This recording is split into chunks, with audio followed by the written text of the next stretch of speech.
Propunerea legislativă de modificare și completare a legii numărul 571 privind codul fiscal. Lege cu caracter ordinar, Camera Deputaților, Cameră decizională. Stimați colegi, vă rog să vă exprimați votul dumneavoastră.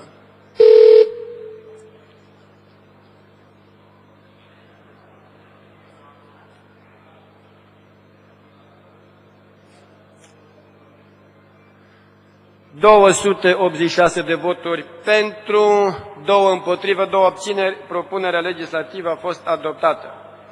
Propunerea legislativă privind modificarea părții introductivă alineatului 2, indice 1, al articolului 140 din legea numărul 571 pe 2003 privind codul fiscal.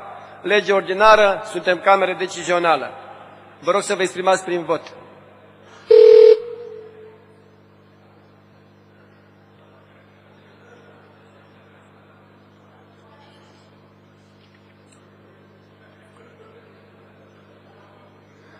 ...290 de voturi pentru, 0 abțineri, 0 voturi împotrivă, exact ca la Marea Adunare Națională. Vă mulțumesc!